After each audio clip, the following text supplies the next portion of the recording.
Our next speaker is going to be Major George A. Filer. George is a well-known commodity in the UFO and disclosure arena. I'm sure most of you have seen him on television. If you've seen any of the disclosure shows, he is, or Hangar One, or many of the other shows as well. He's quoted in newspapers, and okay. There we go. Okay, so he's going to have an interesting presentation for you today. Before we start, I just wanted to give you a little overview about George. He spent 20 years in the Air Force working as an intelligence officer and a flyer, accumulating 5,000 hours of flying time. Now, he is another Air Force aviator, and you're going to have another one speaking a little later on. So between the two of them, they're going to have 35 or 40,000 hours of airtime. And they both have interesting stories about things they experienced while in the Air Force. So, let's see, he was from Squadron, he graduated from Squadron Officers School and the Industrial College of the Armed Forces. During his career, he chased unidentified flying objects. And he's got a very interesting story there about somebody he had dinner with even. His degree, he has a master's degree in business administration from Central Michigan University. Vice president and general manager for MedCore, Inc., a medical firm in Princeton. And let's see, he is also programs such as Comcast, CNN Newsmakers. He devoted his own television show, a broadcast from Channel 53, WWAC, in Atlantic City for 44 weeks, called Investigations UFO. He is a regular on the Jeff Rench Show and the first Tuesday of each month. So I suggest you listen to George on that radio show as well. Jeff has got several million listeners, so he's not a fly-by-night operation. He's well established. George is also the Eastern Director of New Jersey. He's the New Jersey State Director for MUFON and author of Filer's Files, a weekly intelligence digest that has probably over 15 or 20,000 people that subscribe to it. It's a great newsletter. I suggest you all sign up for it if you haven't already. I'm going to let him tell you about his dinner with Prince Philip. It's a fascinating story. He was also the security briefing officer at McGuire Air Force Base during a very interesting event that took place back in 1978 that's got a lot of the synchronicity to life. You're going to find that what happens in one moment can grow exponentially going down the road as more information comes out. George's experiences fall into that category. So without further ado, it's my great pleasure to introduce George Filer. George, welcome.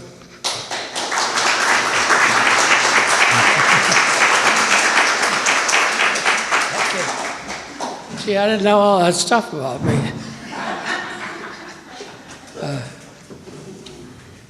I'll just mention that I'm the chapter president of the General Castle chapter in South Jersey. This is also an Air Force Association meeting, so to speak. So we see a lot of nice people out there, and glad that you're inspired enough to have come to visit us. That I feel this is the most important subject that exists in our lifetime. And it's surprising how few people know much about it. But if you really think about it, we have aliens that are here and visiting us. And they first started visiting me when I was 5 years old. I can advance for you. Here you are. Yes. I lived here in Maywood, Illinois, up on the top floor as a 5-year-old. And I lived right across the street from a park. You want to go to the next slide? I know. We may have to angle it over here. Try and Yeah, okay. I'll just advance for you. That's me as a young boy looking up at the UFOs. Next. I used to look out the window up there outside a lot, and over the park you'd see birds or something flying over the park. Whenever I saw these birds, I call them birds, but they might be part of the UFO, they would land and a UFO would land in the park. Next. I don't know if you can see this, but I think my pointer is up Yeah, here. there's a laser pointer on there too. Let's see, where's mine? oh, okay, here's the point. Is it, here it is, there it is. So it's this button right here. Okay. Okay? Well, I lived here. There's a road here, and across the street is the park. These houses weren't there then.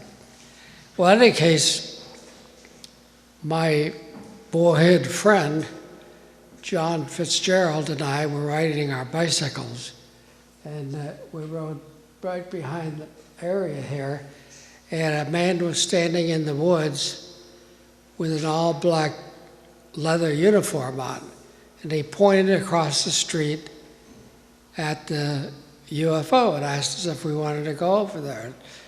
Being interested in airplanes, being little kids, that we decided to go across and visit the UFO next.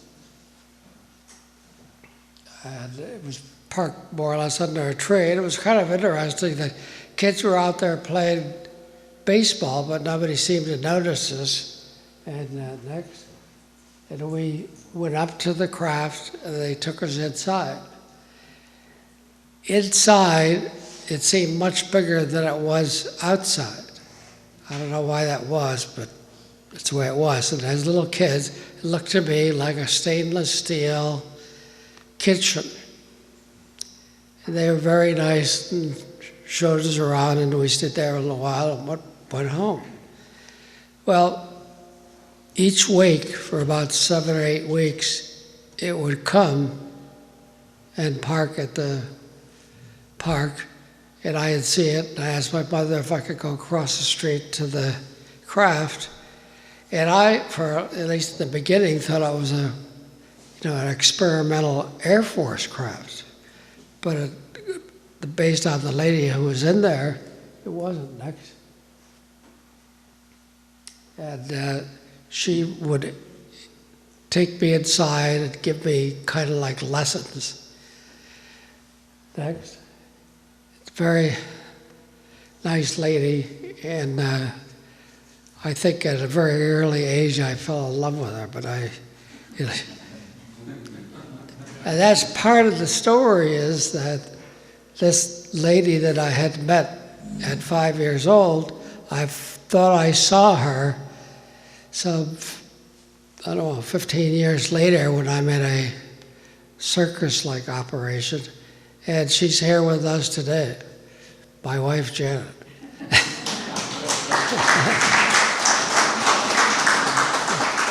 Next. Now, one of the things that the lady told me is that the reason that they were here and were coming to our planet was because their sun was wearing out. Their sun was getting very dim, and it was hard for crops to grow and that kind of thing. And so they're looking around all over the universe, or at least this part of the universe, and they said the Earth is the nicest planet at this part of the universe. And they are coming here in large numbers in the future. I know now that quite a few are already here. They do keep kind of hidden, but they have ability to think telepathically and hear your thoughts telepathically. So if you see somebody that you think might be alien, think in your head that, I bet that person's an alien person. And I've done that, and they usually run away from me. I don't know why that is, but next. Now, as a boy in high school, it happened my best friend, Peter Dreher, his father was from Germany, and he had a lot of German friends who had been in World War II and were engineers. And they came back, and I got to meet some of the early rocket scientists that were from Germany. I don't know if you're aware of it, but after World War II, many of the German scientists went either to the United States, England, or Canada, or to Russia. And I got to meet them. And this particular gentleman was telling me that he was working on the new V2 rocket, but they were going around the mountainous area at White Sands ground, air base, and in any case, they came upon some alien craft there. And the aliens were picking up rocks and seemed to be doing that kind of thing. And eventually they saw the Germans looking at them, and they took off hurriedly. And they were told at the base that they were not to talk about it at all. But they were telling us about this fact that they had seen UFOs. Next. I don't know if you remember, but in 1954, a long time ago, President Eisenhower was in charge, and the story is from some friends of mine that his plane landed at Edwards Air Force Base next, and that the aliens met him, and there was some kind of an agreement accomplished between our president and the aliens. Next. Well, I went to college, and through ROTC, got my lieutenant's bar, so to speak, and went to flight training and then to navigation school. Next. This is you, George, right? Yeah, that's me a few years ago. Flew T-33s. And next, and well, T-29s next. And through a series of things, I don't know why, but I've always been known to higher grade officers. And I don't know if it's the name filer or what it is, but when there's a dirty job, I'm always called upon. Well, in any case, I was called upon to be a courier, and I took information to 12th Air Force headquarters. I'm a second lieutenant, and they bolt a courier bag to your arm, and I went into this officer's quarters and showed him the courier information, and I happened to ask him what he did. And he says, well, I'm charge of UFOs at 12th Air Force. He said, we have a number of UFOs come into Gray Army Airfield next. At Gray, we load them up, and they take off and fly away. And I said, we have UFOs? And he said, well, not exactly ours, but we support them. Next. He said that each night about 22 trucks come onto the base and go to the hangars where the UFOs are next. And aboard the UFO, the trucks are loaded and they fly off almost every day. Now this is 1958. I didn't happen to see that, but I was told that it was true in 1958, one officer to another. Okay, next. Interestingly enough, I went to the museum, the Eisenhower Museum, and they have this display of the various writings and pictures that President Eisenhower used to make while in office. And it's kind of interesting that he used to draw UFOs during these various presidential meetings. And there's one of them as an example. Next. My first assignment in the Air Force after training was Athens, Greece. And I was the assistant base operations officer in Athens, Greece. And my boss was Captain Ramage next. And Captain Ramage, well, there I am in front of an F-86, but next. And Athens, next. In any case, the story that I'm telling you is what Captain Ramage, my boss, told me, that he was flying B-25s in Korea. And as he's going along for a bombing mission, and along comes a UFO and is flying off his wing. Next. Next. And this UFO does a barrel roll, next, around his airplane. It does this a couple times. Actual barrel roll moving around the airplane. Next. In any case, eventually flies off. And he says that he'd seen UFOs quite frequently. And we saw some in Athens as well when we went down to Cyprus. Next. They then transferred me to England because they needed more aircrew members there, so I actually drove down to England from Athens next. And there I am in uniform, the flight suit next. And I was flying KB-50J aircraft, which has both jets and propeller engines on it. And one day we're up refueling fighters when we got a call, would we be willing to chase an unidentified craft? We were just about through the refueling mission, so we said yes.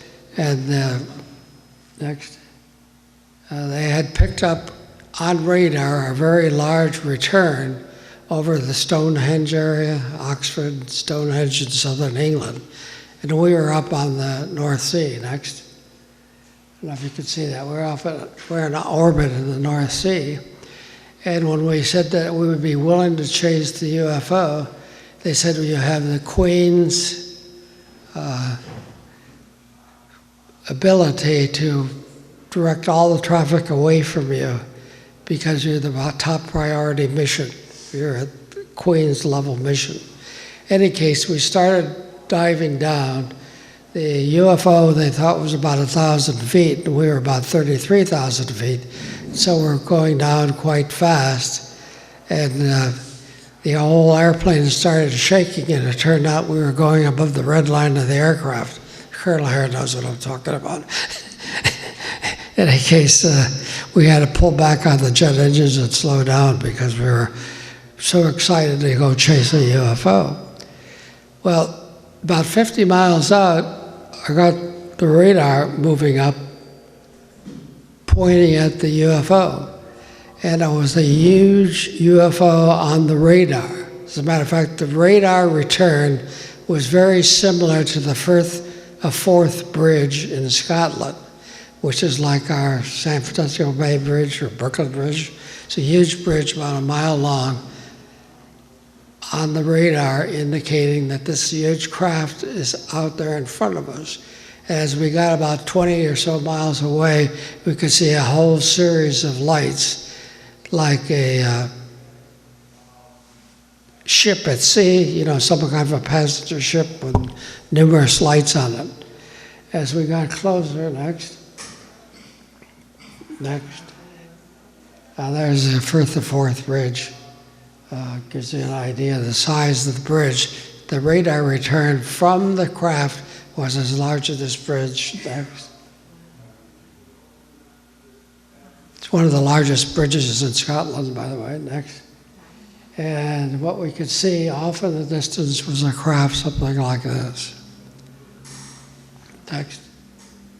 And we were all, by that time we were getting out near Stonehenge, and the UFO just flew up into space next. And it put on a nice show. In any case, as it got up in space, you'll see more what it was like next. These are some pictures similar to the UFO that we saw. They're huge. They're roughly a mile long next. And here's what it looks like up close. The point is that there are these huge ships, and they're seen fairly regularly, particularly over England. So, next. It was interesting. We wrote it up in the navigator's log, and we talked to some of the people in the Air Force, and they weren't particularly interested. But that weekend, by chance, Prince Philip was a speaker at the officers' club at a dinner where all the officers get together and we drink to the Queen and so on and so forth. And he gives a very nice speech, and he says, I'd like to sit down with the aircrew that chased the UFO earlier in the week. And so we sat down with Prince Philip. He's in full uniform, and he's got more medals than I have. But in any case, he was very nice, he was very friendly. We just talked like any other pilots in a group, you know, that telling our stories. And I asked Prince Philip why he was interested in UFOs, and he said, well, first of all, my family's been around them our whole life, and I was raised by my uncle, Errol Mountbatten. And Errol Mountbatten has had the UFOs land at his estate. When he was the head of the British Navy, they flew over him at low level and gave him and his whole fleet of ships a nice show. And he says when he was the last viceroy in India, he had seen them up close as well. So that the whole British royal family is very aware of UFOs, and he makes an attempt to always visit with anyone who's seen UFOs up close, and has a big map in his office of where the UFOs were spotted during the day. Now, I decided after seeing the UFO that I should go back to the Stonehenge area to see what was there. A lot of people are not aware of this, but like a half a mile from the Stonehenge, you know, the big tall stones, is this area called the Cursus. Now the Cursus is about a mile long and has roughly the same shape as the UFO. I don't know if you can see, but next is okay. If the UFO landed, it would be that they could take and make what they did is make a 6-foot ditch all the way around the same size and shape of the UFO. I don't know if you can see it here, but it's a 6-foot deep ditch that's still there today. It's called a Cursus. And there's quite a few of these all around Europe. And I think the UFOs, at least in the past, landed there, and they more or less celebrated the fact that they were there. Next. Now, near the Cursus are burial mounds. And friends of mine have gone in the burial mounds, and in the burial mounds, I don't know if you can see very well, but at the bottom left is the heads of the people who are buried in these burial mounds, and their heads are very large. Some people call them cone heads. We feel that the aliens were here, this was something like 3,000 years ago, were buried in these mounds and actually lived in this part of England. And there's other places in the world where these very large heads are found. For example, in Egypt, and some of those Egyptian pharaohs have those large heads like this. Can I point it out to them? Because it is a little distorted in a picture, but this is the eye socket. Right. And this is the skull coming up. It kind of goes off. This is the skull, the cranium of the skull. This comes down, and this is the nose, and the jaw is below the picture here. So you'll get a sense of the size of these skulls. But they do actually exist, and different museums have them now. Next. So I was then transferred from England to Langley Air Force Base, and also to fly tankers. Well, shortly after I got there, it was 1962, next, and the situation in Cuba occurred. I don't know if you're familiar with that, but the Soviet Union had put several hundred nuclear missiles in Cuba, along with SAM sites and some 100,000 men, and they were planning on attacking the United States with these nuclear missiles. Well, some of our intelligence was able to find out that Russians were doing something, and so my job, flying the tanker, was to refuel the reconnaissance aircraft going into Cuba at low angle. They would go in a couple hundred feet high, and we would plot the positions of all these missiles in case we decided to attack them. Next. I'm flying about 90 miles off of Cuba, refueling, when I get a call from General Sweeney. I'm just a captain, and General Sweeney says, report to my office immediately. I thought I was really in trouble. So in any case, we fly back to Langley, and I go up to meet General Sweeney, and he says, you're one of the few people that has above top secret clearance that I had picked up in Europe, because we were part of the plan to bomb the Soviet Union, if that ever occurred, and that we need you as a courier.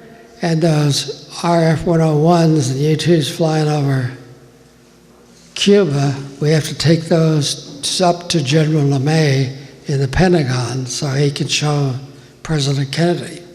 So my job was for a week going back and forth between Langley Air Force Base and the Pentagon.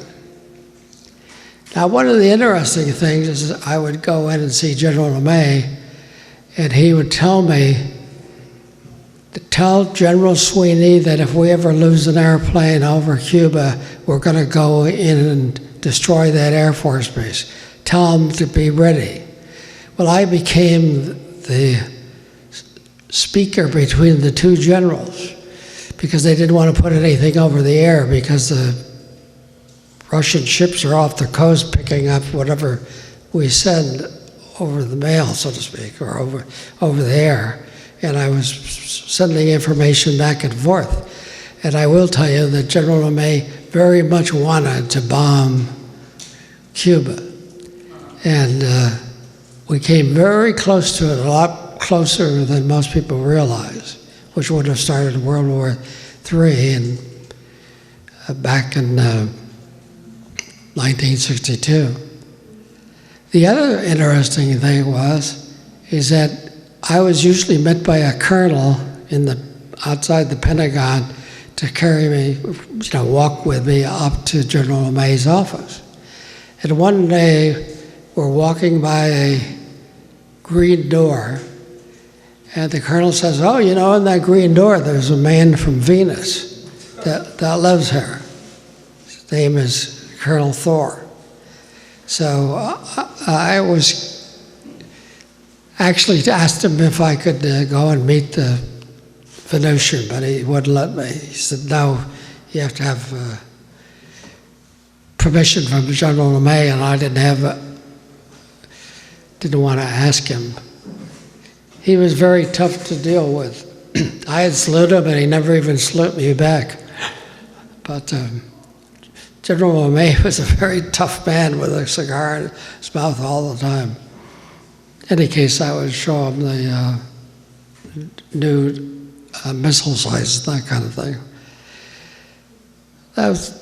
It turned out, I don't know if you're familiar with this, but President Kennedy set up a naval blockade of Cuba, and the Russians decided to return back to the Soviet Union. Next. This is a picture of one of the missile sites. Next. During this operation, a U-2 was shot down, and I thought we were going to go in after the SAM site that hit it. Next. But again, General Lemay wanted to attack, but President Kennedy would not let him. Next. Interestingly, there was a lot of reports of UFOs as well. A few years ago, I met a sergeant who claims he was in the Cuban Army at that time, and they were briefed that those UFOs flying over Cuba were from the United States that belonged to us. Next. Also in Langley Air Force Base, we had some friends I used to play bridge with. That was the F-106 pilot. And he was telling me how he had gone to Misawa in F-106s, which at that time was the fastest aircraft that the United States had, and that they were being launched to chase the UFOs. And he happened to be in the operations building one day when two F-106s took off. And he's listening to this on the radio. And next. And here's the 106s. Two take off. Next. And they're chasing a UFO over Japan. And the first UFO, first 106 has engine trouble. He returns, but the second one continues. And the second one gets near the UFO, and he's given orders to fire on it. So he fires his missile at the UFO. Next. And this is what happened. Next. The UFO had some kind of a electronic force field around it that enabled it to turn the missile around. Next. And it blew up our F-106. It's interesting, other aircraft went off after it for rescue systems to rescue the pilot theoretically, and they did not come back either. That it appears that UFOs, when fired upon, will return the fire. Next. After I was at Tech headquarters for, 4 years, I also flew Z-130s in the meantime, and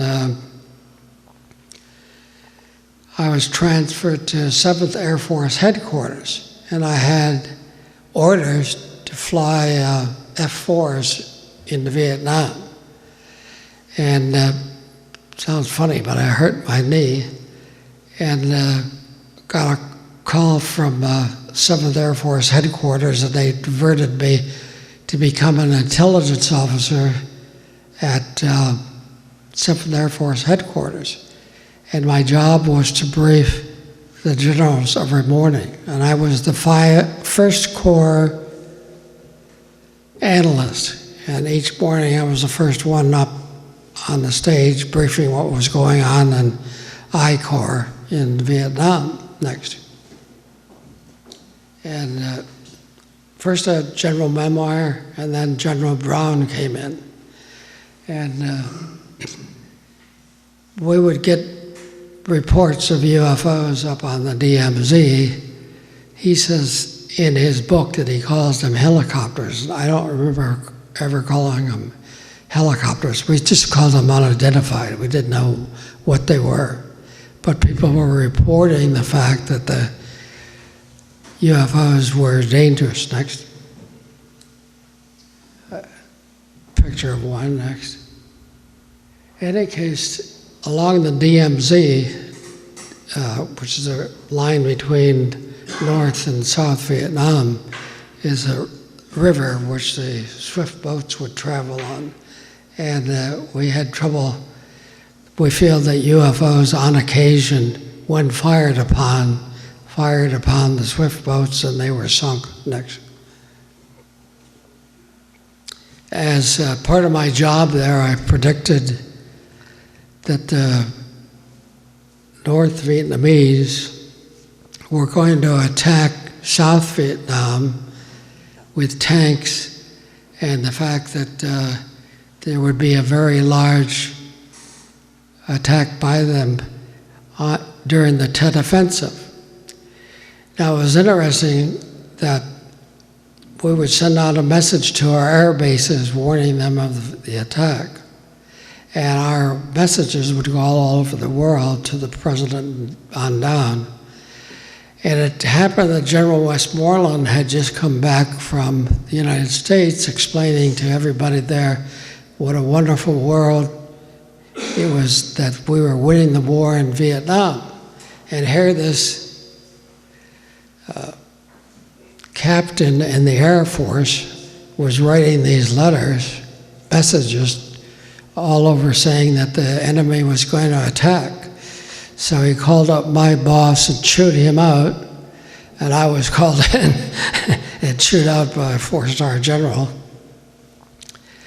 And fortunately for me, the North Vietnamese did as I suggested and attacked. And then I all of a sudden became a hero, and they gave me a Bronze Star for it. After that, I was transferred to a military airlift command, to intelligence.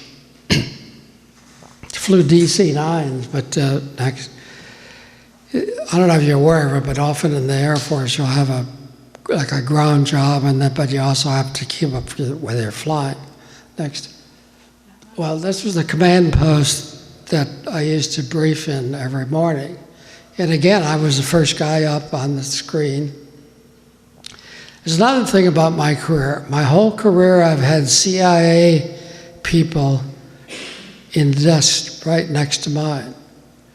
And the CIA people would be there. They said, well, we're to keep up with Technical Air Command to see what they're doing, and we're working with them. Or in a military air command, we're working with them. But for some reason, I always had a CIA guy near me. But there are a lot of nice guys there. But in any case, I would be up here in a brief, and if you could see, there's 4 or 5 screens, and you're supposed to put on a nice show like we're doing with you, but I had like 4 or 5 screens to keep filled. Next. Now this is they gave me an award there. Next.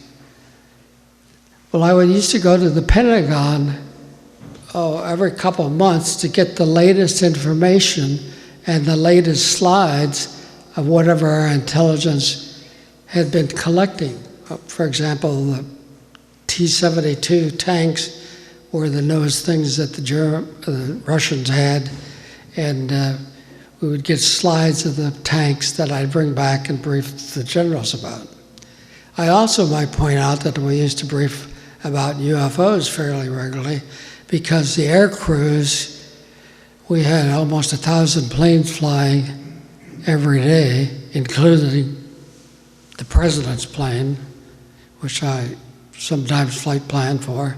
Any case, and we would brief the air crews if there's any dangers, to the president or any of our planes, frankly. And next. And I got thousands of slides of Soviet and Chinese and Hungarian equipment, all that what the enemy was doing, and then I would brief it to the air crews. So they would give me all these top secret slides. So I asked I need some pictures of UFOs. Next. they said, well, the UFO pictures are locked up, but you can't have any. I said, well, I have above top secret clearance. I brief generals every morning. He said, you need a letter or a message saying that you are authorized to have UFO pictures, that they're that highly classified. Next.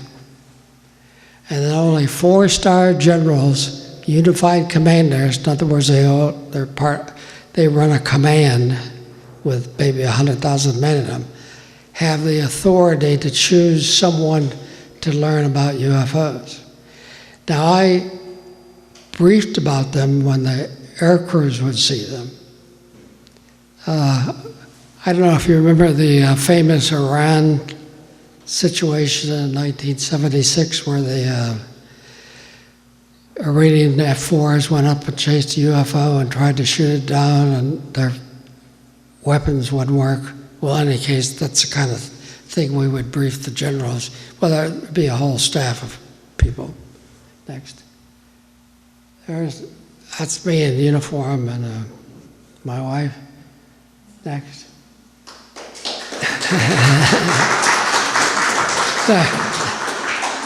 I was transferred to McGuire Air Force Base, which is right down the road here. Next. And flying C-141s, flew all over the world. Visited 62 countries.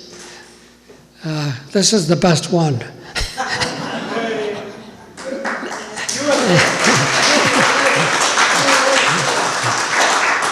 Next. Well, it's now Joint Base McGuire Fort Dix and Lakehurst next. And UFOs are seen reasonably frequently in this area next. And the story I'm going to tell you about is at Fort Dix. Again, I was the briefer at 12th Air Force. Once they get your name, they always make you brief. In any case, this fellow, 2 medics at Fort Dix recently contacted me, and they were at Fort Dix on January 28th, 1978. In any case, their job was to go around to the rifle ranges where people are shooting, and there is accidents that occur, and as medics they would patch people up, or if fellows in real danger, take them to the hospital. The point is they went out there about 7:30 in the evening, and along comes a UFO, and they're taken up into the craft.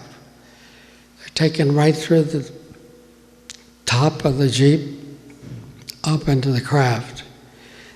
And they send it aboard craft. Next, they're put on a table and examined.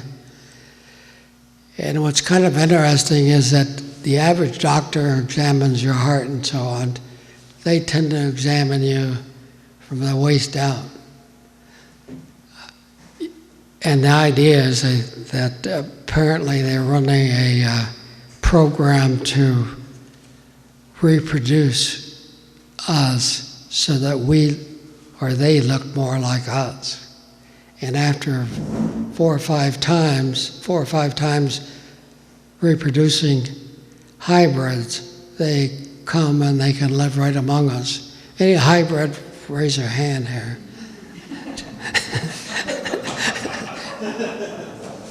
Next. Aboard the craft, there is these large glass, well, kind of like waste baskets, so to speak, but they're filled with some kind of a liquid, and there's people inside them. And we have had, I have a lady who was lived in Atlantic City, and she was the treasurer for the city of Atlantic City. And she was like 60 years old and was taken aboard the craft, and they showed her a very young, attractive woman in one of these containers, and she was told that she would like to, they would make her that woman. I'm not sure exactly how they do that, but some way they take your soul or your brain or something, and you become young again. And I've met people who claim that that's happened to them. I don't know if it's real or not, but apparently they have this ability to make you look young again. Next. Another thing, just before they left the UFO, they were shown a video of World War III and what it was going to be like. And it had, UFOs fighting military aircraft and so on. And they indicated that one of the reasons they were abducted is that they were medics, and they would probably be needed in World War III to help some of those who were injured. Now, so far there's no World War III, but I have been told repeatedly to stay out of Washington, D.C. You can take that what you want. And these are people that are time travelers, claim stay out of Washington, D.C. Next. Carlos is let down, and he's let down in Fort Dix, but he's right at the fence where McGuire Air Force Base is. In other words, he's looking out into McGuire Air Force Base there. Next. He gets in the Jeep with his sergeant, and the sergeant is like out of it. He's completely upset and doesn't want to move even. But he looks out into the McGuire Air Force Base, and he says there's 3 UFOs out there and 1 lands. Next. And there's these aliens, short aliens, running around the Air Force Base on the ground near the end of the runway. Next. And this little fellow here, this is a representation of the guy who comes up to the fence and stands right near him and says, "Do not shoot me." He hears this in his mind repeatedly that a number of the aliens are saying, "Do not shoot me, do not shoot me." Next. These men seem to be searching for somebody. And there's 3 craft. Next. The grays, they look something like this. Next. And he hears a shot from behind him at Fort Dix. Next. Next. And a whole group of people start searching for an alien that has been shot. The people from McGuire, the air police at McGuire are searching, the military police at the Fort Dix are looking for them, and interestingly enough, the state police are on the bases looking for them. Next. About this time, a C-130 lands that is pilot head of it is Art Franken, who indicates that he lands and parks the aircraft. It starts to get out, and the air police are there and refuse the fact that they can leave the aircraft. They have to stay on the aircraft. This is around midnight. And next. So they put power on the plane because it's cold, and he's looking out, seeing what's happening. But in any case, he's has the ability to see off at the distance the UFOs and some of the aliens and so on, and confirms what other people have been saying. Next.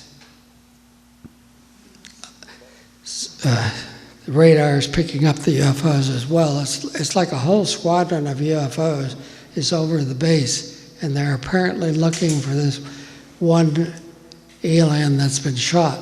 Next. The air police are out on the runway. Interestingly, in this car, there's a state policeman plus an air policeman. Next. And they actually find the body on the end of the runway. Next. The alien body is found. Next. They put a guard around the alien body, and there's 3 or 4 air policemen out there, and they have, the tape that they put around. They had like the tape come around, and all of a sudden this special unit comes in that they said it was from Washington, D.C., and they tell the air policemen to take off, that they've got the situation on their hand, that their job is to take care of alien bodies. Next. Next. And with that, the UFOs more or less fly off. Next. Next one. Sorry. Next one. There we go. Now, about 4 o'clock in the morning, I come on the base because I'm going to be preparing a briefing for General Tom Sadler. And I come in the command post. Next.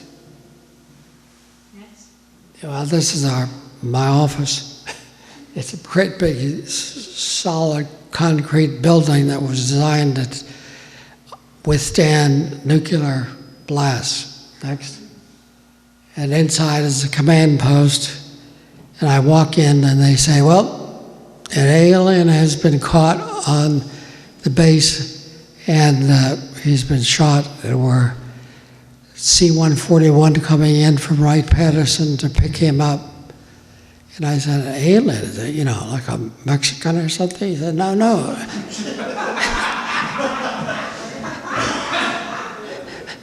They said an alien. I said, you want me to brief General Sadler that there's an alien on the base? They said, yes. And I said, well, so many words, I'm not going to brief him unless I could confirm the story. So I start calling around to the wing command post, the air police command post, the tower, the radar people. In any case, they all confirm that there really was a dead alien on the base. And the C-141 comes in from Wright Patterson and picks up the body. Next. I confirm it with other people. Next. So I still have to brief the general. Next. The tower people, the radar people. Some planes, interestingly enough, we had some planes in Europe that picked up some of the radio telecommunications that went on through HF. Next. This is General Sadler. Next. After the briefing, I was told not to actually brief about the alien in the open briefing. I had to brief him later in his room. But I often went to the photo lab to get more slides. I go over to the photo lab, and this fellow that I dealt with frequently shows me a package. He says, you ought to see what we got in here. And I start to open this package, which I was told the alien pictures were in, and the captain comes up and says, he can't look at that. So I didn't get to see the pictures. Next. Now that morning it snowed. Next. And there's a great big huge pile of snow that they pushed up, at the parking lot, and they have an air policeman guarding the pile of snow. So I figured there must be something important under the stove. I did have some people tell me that when the UFO had some kind of a trouble, that it set out like a parachute object that flew down to the ground, and that the alien had landed in that parachute object, and that that what was in there. I don't know if that's a fact or not, but that's what I was told. Next. Now there's these 4 air policemen that are out guarding the alien, and they are flown to Wright, Patterson. I happened to talk to one of them. Next. And when they're aboard the plane, they're told, C-141 ramp opens up and you could stand out on the back of the airplane. Well, in any case, they were told if they talked about this, they would be shoved off the back of the airplane. In any case, they go to Wright Patterson and they're debriefed never to talk about this again. And they are shipped to bases around the world. One was shipped to Guam, and that was the person that I talked to. Next. Now this is the base itself, McGuire, and up on the right side. What did I do with the pointer? Oh, here it is. Well, the C-130 is over here parked, and it's seeing over here to this area where the body was. Well, the interesting thing is, it appears that the UFO was over this area when it had its problem, and the alien was seen there, and he actually ran across through the fence over to this area, and the UFOs are parked around here looking for him. Next. Now this is the same place, only up closer. And what's interesting is that this area here is hidden from most people in Fort Dix. And this area is 2,000 feet long and 500 feet wide. So the question, of course, is why would you have this huge area hidden on Fort Dix? Anybody have any ideas? Well, we think, and this is only suggestion or summation, that UFOs used to come in here, and again, that story about the trucks at Gray Army Airfield, the trucks would come in this road here and never come out. Is that proof that anything happened? I don't know, but this is what we've been told. Okay, next. Oh, this is this field here, this all strong cement area that'll hold very large trucks or very large planes or helicopters, and there's big floodlights all over it, and it's an ideal place for UFOs or helicopters to land. Next. Now, we happened to talk to a lady. Remember those fellows that came from Washington, D.C. in a special outfit that took over the whole situation with that alien and so on? Well, after that, for a month or two, this road, here's McGuire, here's that area we're talking about. This area out of Brown's Mills is a road, and that road was closed every night for months. Next. Oh, next, I'm sorry. Yeah. Well, And people claim that they could hear large pieces of equipment working behind the scenes on that, near that dark road. Next. Well, I looked around, and near that dark road is an area, this is a recent photograph of an area that doesn't have any growth and hasn't had any growth for 40 years or so. And we think that it's possible, next, that one crashed in that area. The special team worked for months from Washington, D.C., around Fort Dix in the area. And anyone who knew anything about this was either retired or transferred, including the wing commander. The only person of rank who wasn't transferred was General Sadler. So after I retired, I called him on the phone and said, General, I want to talk to you about that situation at McGuire. He said, I live in North Carolina, come down and talk to me. I can't talk to you about anything about this on the phone. Next. Now, I was a little upset about the situation, and one day I went into this antique shop in Vineland and talked to this gentleman here and asked him if he had any old UFOs. They used to make UFOs for the kids to play with. And he said, well, I know all about UFOs. What do you want to know? I said, well, what do you know? He says, well, I was stationed at Wright, Patterson, and that's where they brought in the UFOs. Next. He said, you go up the main road and Wright Field, and you'll come to a building that's called 18F.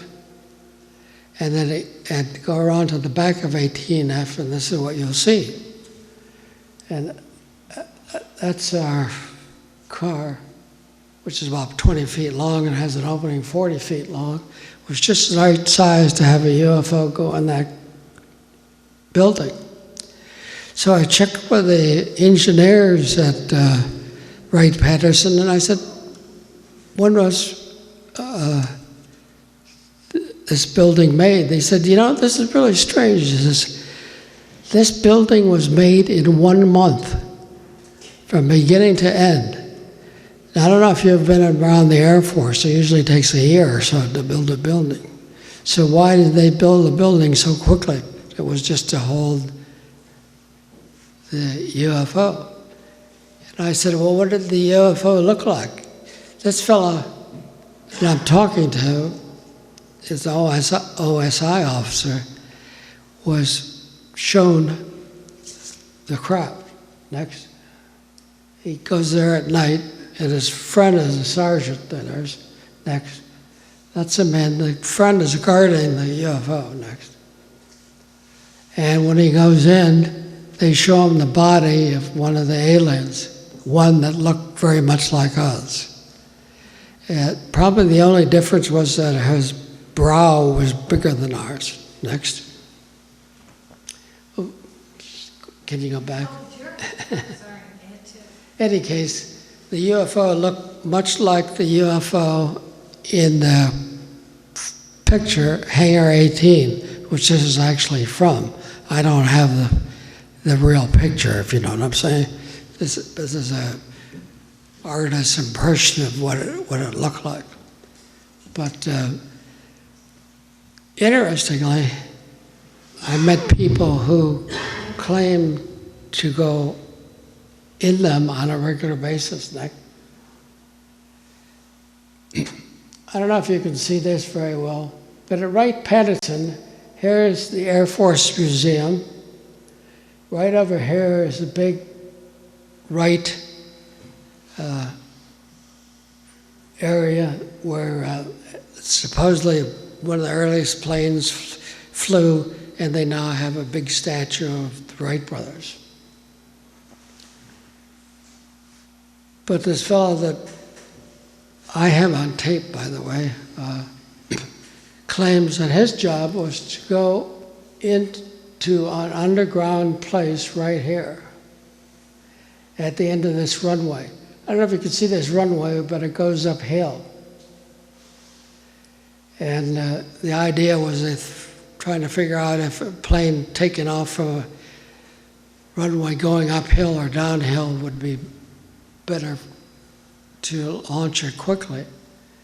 Well, in any case, right at the top here, supposedly the runway opens up, and underneath is where they keep the UFOs.